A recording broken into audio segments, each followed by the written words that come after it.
Good morning mga auntie! Ako po si Rose, ang pobreng yaya. Ito po ang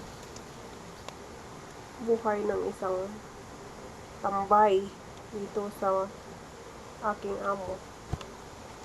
Bago ang lahat ay magliligpit muna ako aking pinaghigaan bago ako mag-start ng aking konting gawain lang naman sa bahay. At hindi ko naman talaga trabaho ang maglinis ng loob ng bahay nila.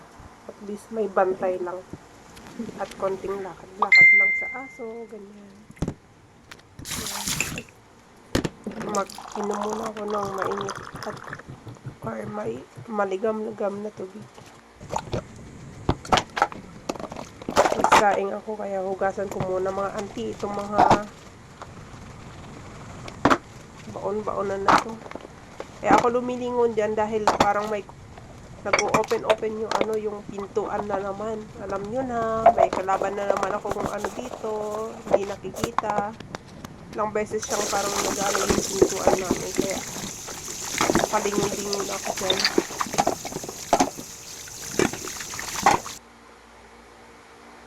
Ayan na nga, tapos na nga ako naghugas. Ito, magsasaing naman ako. Para just in case gusto kong kumain ng kanin, mamaya may kakainin na ako. Magluluto muna ako ng garlic bread. Papainit ko lang yan sa microwave para yun na lang ang aking agahan. Yan, may natira pa akong Hungarian hotdog dyan kagabi, hindi ko nakain.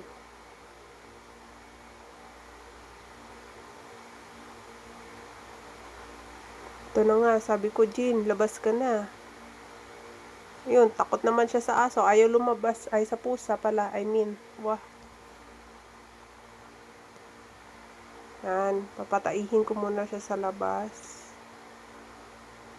Kasi umaga pa lang, mga 8:20 pa lang siya.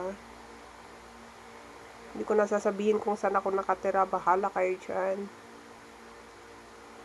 Ito, ganyan lang buhay. At least may magbantay lang sa bahay. Ito pala yung pininturahan ko dahil ang dugyot-dugyot na itong cabinet namin, employee kitchen. Pininturahan ko, ayan,